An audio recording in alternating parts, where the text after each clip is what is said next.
Subversion, bricolage et spontané. Esprit, contre-morale et révolte. C'est X, le groupe X, c'est X-Scène. On peut dire que c'est X-Scène, qui est le mot qui va avec punk pour moi.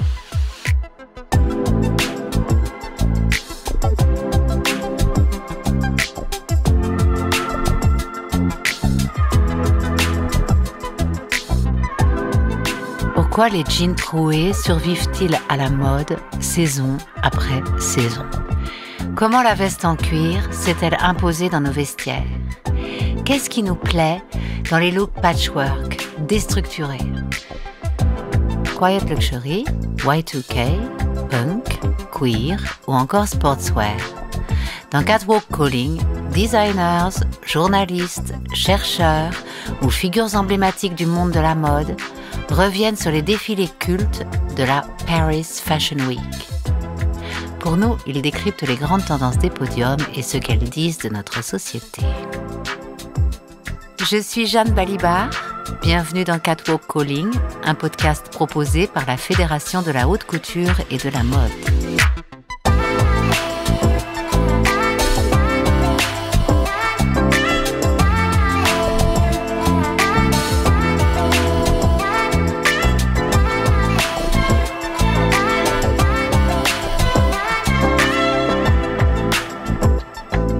Le punk, tout de suite, c'est la musique.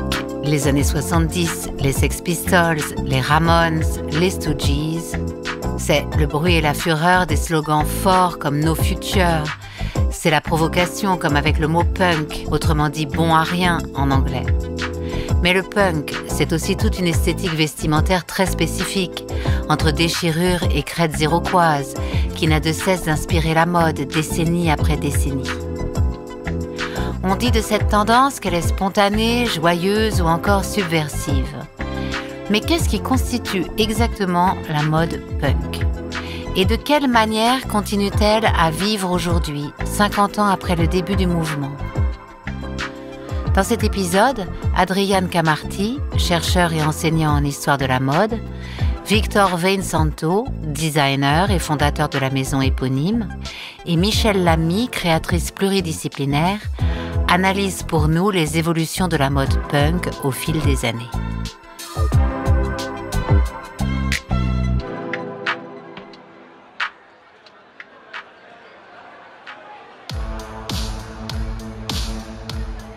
Le dernier show là, de Comme des garçons, j'ai eu la chair de poule tout le long. Rika Okubo est l'incarnation même de quelqu'un de punk, mais punk dans son art, punk dans ce qu'elle défend. Rien que la marque, le nom Comme des garçons, ça a tellement de sens qu'une femme japonaise qui ne parle pas le français crée sa marque dans un nom français, mais avec un féminisme dedans. Déjà rien que ça, je trouve ça génial. Pour ouvrir cet épisode, on demande au designer Victor Veinsanto, de la marque éponyme, de nous raconter le défilé le plus punk auquel il est assisté. Il pense tout de suite au show de Comme des garçons, présenté à la Paris Fashion Week en décembre 2023. Et là, de voir son dernier show, moi, c'était la première fois que je le vivais en live. C'est dingue, cette expérience, c'est une expérience humaine. Tu vois, ces déformations de corps, ces déformations. C'est jouer, en fait, avec tout ce qui est tabou, en fait. C'est ça qui est dingue. C'est l'une des très rares fois où il y a eu en finale. Et donc, tous les mannequins sortent comme ça en même temps, un peu en boule, serrés les uns contre les autres, avec tous ces gros personnages, avec ces corps multicolores décuplés. Enfin, je crois que j'ai même versé une larme. Well, she is a punk rocker. Donc moi, j'ai aussi découvert les punks. Quand j'ai bougé aux États-Unis, c'était à la fin des années 70. Et donc, c'était la dégaine, les cheveux, la musique, beaucoup de musique. Et justement, quand je suis arrivée à Los Angeles, où je suis installée, ça a été vraiment le début du mouvement avec la musique. Michèle Lamy est une créatrice inclassable aux mille et une vies. Elle fait de la musique avec son groupe Lavascar, s'engage pour de nombreuses causes politiques et crée dans la mode et le design aux côtés de son compagnon Rick Owens. Elle nous raconte sa découverte des scènes musicales punk à son arrivée à Los Angeles dans les années 70. C'était une tribu, des tribus qui se faisaient, se défaisaient avec des idoles. Mais en fait, les idoles, c'était vraiment les musiciens, ou alors je suis passée à côté. Mais ils se retrouvaient dans les endroits downtown, LA, où il y avait l'American Hotel qui était... Moi, j'avais mes ateliers juste à côté. Et voilà, et très séduisant en même temps, mais très séduisant. Attirée d'abord par la musique, Michèle Lamy se passionne très vite pour l'ensemble du mouvement, y compris pour ses looks. J'ai plein de souvenirs parce que j'ai l'impression que je le devenais aussi. Mais il y avait déjà les cheveux, les chaînes, les chaussures, c'était un style. Je ne sais même pas comment on dit en français, c'est comme ça, mais tout le monde les a vus, ces pics sur la tête. Les garçons surtout, mais aussi les filles, les couleurs, les cheveux, les teintures roses, et puis les chaînes, et puis le cuir et les grosses chaussures.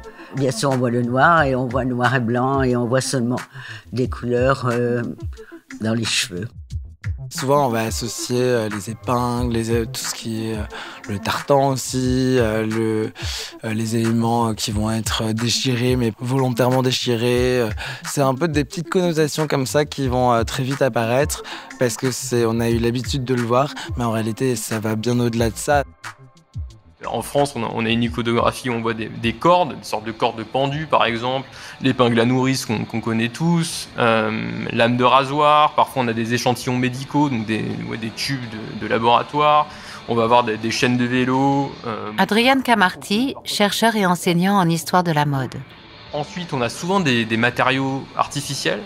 On a beaucoup du PVC, du plastique, on a des éléments kitsch, donc le léopard par exemple. Le mohair rose, qu'on voit aussi beaucoup dans l'iconographie punk et des Sex Pistols, la teinture de cheveux. Et enfin, le dernier élément, c'est des éléments à connotation sexuelle et sadomasochiste. Donc des stilettos, des mini-jupes en cuir, parfois des sangles. Voilà. Donc on va évoquer aussi cet univers-là. Et c'est ça qui constitue en fait le vestiaire punk. Capillairement, on peut s'exprimer, mais incroyablement. Enfin, moi, c'est plutôt même ça qui m'inspire. Moi, c'est du côté capillaire. J'en ai carrément un bouquin sur les cheveux de certains punks de Londres.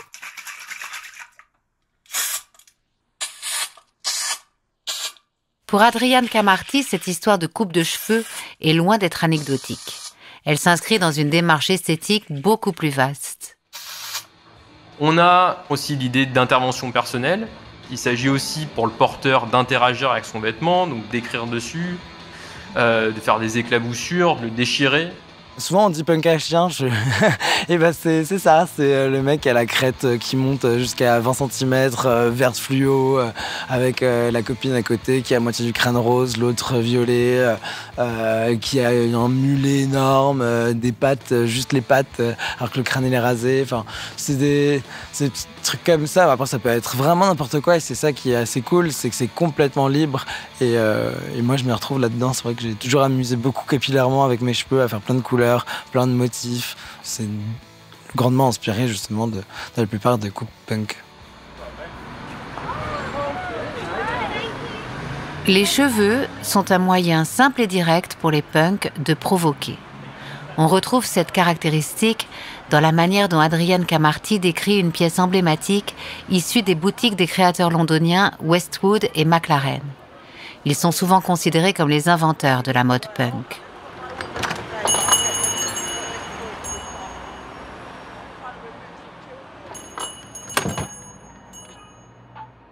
Au départ, la pièce que je retiendrai, c'est effectivement un débardeur où on a l'utilisation d'une iconographie homosexuelle directement, et on voit deux cow-boys quasiment nus qui se confrontent. Et donc là, ça montre comment, pour parler plus précisément de la mode punk telle qu'elle est formulée par Westwood et McLaren, cette boutique Sex à l'époque veut créer en fait des pièces pour provoquer une réaction de la part des gens qu'on croise dans la rue. Il convient de rappeler aussi que ça va se baser beaucoup au départ sur un détournement de vêtements fétichistes aussi, ou sadomasochistes, beaucoup. Je pense que le détournement, c'est fondamental dans le punk.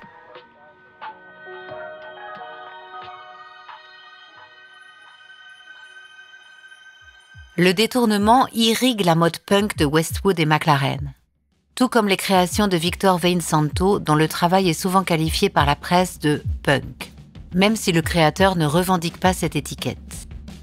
Moi, justement, je ne me considère absolument pas punk, mais inconsciemment, si tout le monde me le dit, c'est que je dois en avoir un petit côté. Je pense que moi, c'est plus dans mon attitude de sale gosse. Voilà, sale gosse drôle. Voilà. Dans sa collection intitulée Hopla Guys, selon l'expression alsacienne qu'on pourrait traduire par « Allez hop », Victor Veinsanto détourne les clichés de sa région d'origine. Ma collection SS22, Hopla Guys, c'est donc une collection inspirée de mon Alsace natale. Donc moi je me suis dit, on prend les choses qui sont très premier degré, le Kuglop, les nœuds alsaciens, le Kelch, et on détourne tout un peu à ma sauce. Donc les nœuds sont devenus énormissimes, et il y a un look en l'occurrence où c'est vraiment une énorme coiffe alsacienne, et c'est plein d'accumulations de coiffes alsaciennes, toutes transparentes, et en dessous en fait elle est toute nue. Donc c'est sa coiffe qui devient une robe, et elle est vraiment énorme, elle fait je crois presque 3 mètres de haut. C'est vraiment gigantesque. Et ben là on s'est vraiment amusé à détourner le code du traditionnel. Moi j'adore le folklore, j'adore m'en inspirer, j'adore jouer avec. On pense souvent à la coiffe alsacienne assez déjà massive, et ben là je voulais qu'elle devienne encore plus massive et qu'elle en devienne même une tenue intégrale. On a fait un sac énorme en forme de Kuglop, et la mannequin pendant le défilé, elle l'a sorti un vrai Kuglop du sac, et elle l'a dévoré devant tout le monde. Et du coup je détourne le vêtement et je détourne le sens premier de la chose, mais parce que ça me fait rire. Le détournement est pour Victor Veinsanto un moyen de s'amuser avec la mode. Mais est-ce que ce procédé essentiel à la culture punk est si anodin ?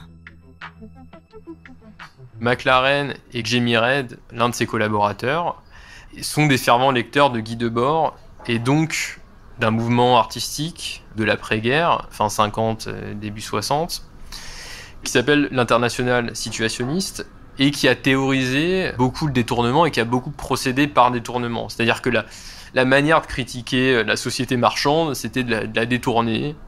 Et Debord est quelqu'un, par exemple, qui écrit beaucoup en détournant ou en empruntant des phrases à d'autres sans revendiquer la paternité de la phrase. Et le punk va appliquer ça dans le vêtement. Détourner pour remettre en question la société. On touche ici à ce qui constitue pour Michel Lamy le fondement du courant punk. C'était la révolte de la famille, du système américain. Et oui, c'était pour moi une autre façon de mai 68, quelque part, qui était beaucoup moins intellectuelle, mais qui était beaucoup plus, disons, vraie au premier degré, on va vivre autrement.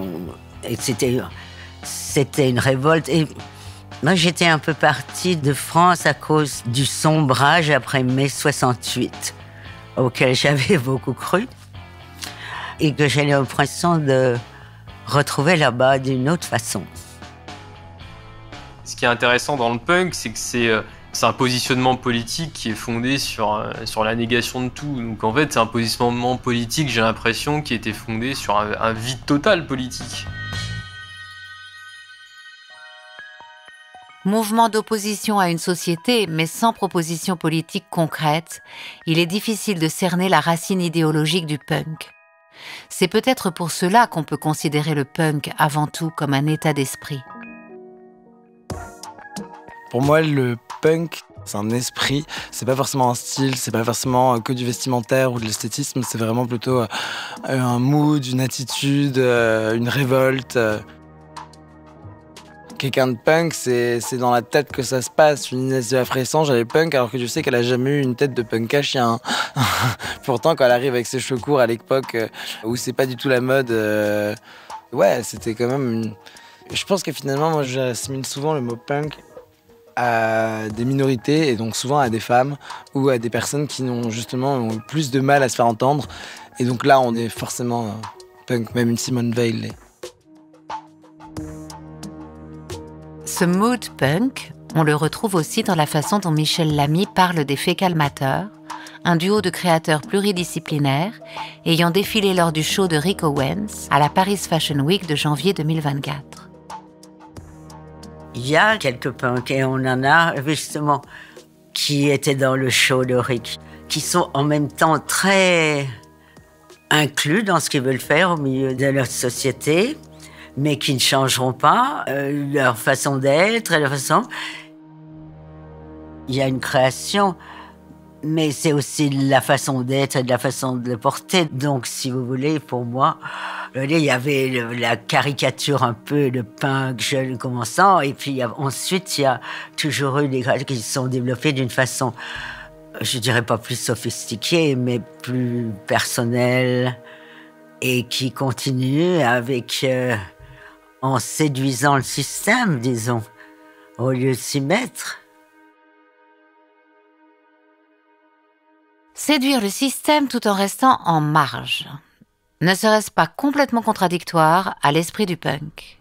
Et pourtant, selon Adrian Camarty, l'histoire du punk dans la mode est aussi une histoire de stratégie commerciale. Regardons de plus près le parcours de Westwood et McLaren. À la base, eux ont une boutique au 430 Kings Road, une boutique qui s'appelle Sex, mais c'est pas leur première boutique. Et donc c'est important de souligner que ces deux personnes-là vont avoir plusieurs boutiques, et à chaque boutique, ils vont essayer de lancer une sorte de style. Donc ça va commencer par Lady Rock, par exemple, où là ça va être plutôt le revival Teddy Boy. Ensuite, on va avoir Too Fast to Live, Too Young to Die, donc là en 72. Ensuite, on va avoir Sex en 74. Et ensuite, on aura Seditionaries. Et que, voilà, ce qu'on va appeler punk, ça va être ce qui va se passer entre Sex et Seditionaries. Il s'agit quand même de dire que, effectivement, le punk peut être perçu comme un mouvement spontané, une mode spontanée, et que certains vont percevoir comme ouvrière, mais c'est aussi le résultat d'une sorte de stratégie commerciale quand même, de la part de Westwood et de la part de McLaren, qui essaient plusieurs styles jusqu'à temps qu'un prenne, et il se trouve que c'est celui-ci qui a pris. Est-ce que la mode, pour vous, ça n'est pas contrecarrer les mouvements de mode? Je ne suis jamais à la mode, je suis avant-garde. La tendance est une tyrannie de rédactrice de mode qui est nulle. Pour Adrian Camarty, la stratégie marketing punk, qui repose sur l'effet qu'elle produit sur nous, perdure encore aujourd'hui. On a même un héritage marketing, c'est-à-dire provoquer le choc et faire parler de soi par le choc et par des stratégies de provocation. Et ces dernières années, le designer qui s'est plus rapproché effectivement d'une stratégie punk, sans en emprunter les formes d'ailleurs, et c'est Demna Gvasalia donc, qui a participé à créer Vêtements à l'époque et qui ensuite a été nommé chez Balenciaga. D'abord, en fait, il y a des gestes purement, entre guillemets, punk chez Demna Gvasalia dans l'idée de détournement, et de prendre un objet banal ou un vêtement quotidien qu'on retrouve partout et de le détourner, et de le mettre dans un défilé et de changer le sens du coup du vêtement. Voilà, l'exemple le plus fameux au début, c'est le t-shirt DHL, mais il a fait sur plein de choses, sur tous les produits reliés à l'industrie du tourisme à Paris, donc même le détournement du sac Ikea qui est devenu un sac Balenciaga, ou dernièrement du sac poubelle qui est devenu un sac Balenciaga. Et on peut se demander si ça aussi c'est pas un geste qui hérite des stratégies marketing de McLaren et de Westwood au début. Pour Adrian Camarty, si la stratégie punk est toujours à l'ordre du jour dans le marketing, ce n'est pas le cas de la mode punk, qui serait passée de date. Je pense qu'aujourd'hui, il est franchement compliqué de parler d'une mode punk parce que, par définition, la mode punk, c'est une mode qui, historiquement, est située, et aujourd'hui persistent certains punks qu'on peut parfois croiser dans la rue. Mais à mon avis, la mode punk, effectivement, est morte au sens où on sait très bien la reconnaître. Le geste aujourd'hui d'inclure des éléments BDSM dans un défilé n'est pas le même qu'au milieu des années 70, donc on ne prend pas le même risque. Et pour ça, il est quand même compliqué d'être qualifié de punk.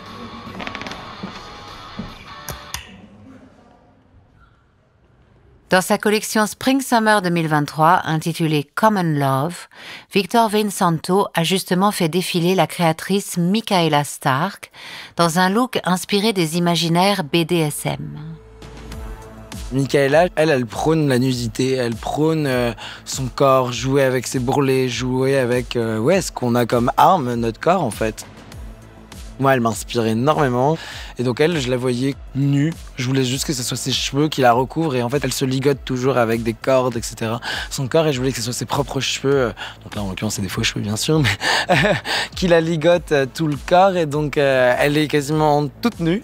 Elle a juste des cordes. Et ça, je pense que c'est, sans le vouloir, un peu le look le plus punk. Parce qu'il dénonce quelque chose. Il dénonce justement une morale et aussi...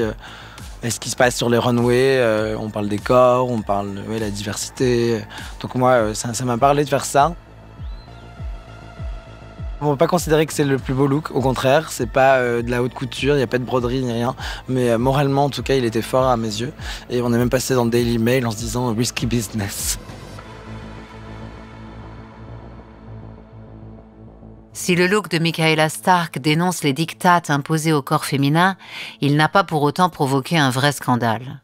Car ce qui était choquant il y a 50 ans ne l'est plus forcément aujourd'hui. De quoi interroger Adrienne Camarty sur ce qu'on conserve réellement du punk dans la mode actuelle. On peut parler d'un double héritage, au moins dans le vêtement, un héritage littéral et un héritage métaphorique. C'est-à-dire que souvent dans les Fashion Week, on peut distinguer des éléments punk. Alessandro Michele chez Gucci, par exemple, a fait des éléments punk ou a utilisé le drapeau britannique comme un élément punk. Donc ça, c'est un héritage très, très littéral qu'on voit partout. Et après, on a un héritage plus métaphorique, à mon avis, ou plus conceptuel. Et là, je pense qu'il faut s'intéresser effectivement à un mouvement qu'on appelle anti-fashion dans la mode, qui est né au début des années 80, avec des designers comme Yohji Yamamoto et Rei Kawakubo de Comme des garçons. Rei Kawakubo. Ce nom est décidément sur toutes les lèvres de nos invités. Ah, mais Rei Kawakubo, bon, la plus grande artiste de notre temps. Alors ça, c'est punk. C'est une artiste qui exprime en dehors des conventions, tout en faisant partie du monde, la création. Je veux dire, c'était une révolution pour la France quand les Japonais sont arrivés et elle qui continue dans cette voie et qui fait des choses. Vous savez que j'ai une des plus grandes collections des pièces de chaude Comme des garçons. Il y a un livre qui va sortir bientôt, qui a été écrit par Angelo Flacamento. C'est sur la mode et la mémoire, et qui a voulu faire avec moi, avec mes collections de Comme des garçons. Et il y avait une femme qui devait faire les photos, puis c'était compliqué. Me proposer d'autres choses. J'ai dit, mais non, c'est Rick qui doit faire les photos. Rick Owens, bien sûr. J'ai fait avec des espèces de membres qui me sortent de partout. Enfin bon, ça c'est réellement punk. Ces designers vont être importants parce qu'ils vont participer en fait à introduire des nouvelles propriétés dans la mode, dans le vêtement de mode, et des propriétés comme la déchirure, l'usure notamment, et le caractère vieilli du vêtement. Alors je sais pas s'ils héritent du punk de façon directe, mais en tout cas, historiquement, ils arrivent au moment punk, et juste après la première vague de punk, et c'est pour ça, à mon avis, que le punk va être important dans la mode, parce qu'il va participer, disons, indirectement, à lancer en fait ce mouvement anti-fashion qui va redéfinir totalement notre vêtement contemporain. Le punk, malgré son caractère historique éphémère, a donc lancé une mode avant de devenir une tendance. Au passage, il a introduit de nouvelles normes dans le vêtement qui, elles, sont faites pour rester. Mais l'héritage de la mode punk, c'est peut-être aussi l'espoir d'un autre monde. Car pour Michel Lamy, le punk a avant tout été l'ouverture d'un immense champ des possibles. Je suis d'un optimisme qui est exhausting. Chaque fois, on pensait que les choses se renouvelaient. Ouais, je pense qu'une des grandes raisons d'aller aux États-Unis, c'était la langue et la musique, quelque part en dehors de tout ce qui était aussi très séduisant. Et de l'impression que le monde est très grand.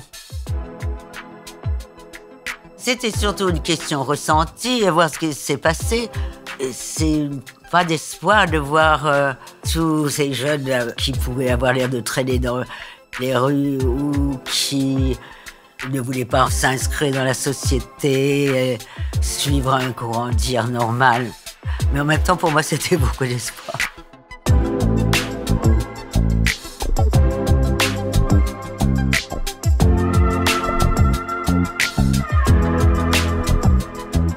C'était Catwalk Calling, épisode 3, Punk. Si vous avez aimé cet épisode, n'hésitez pas à le partager avec vos proches ou à vous abonner sur vos plateformes d'écoute préférées.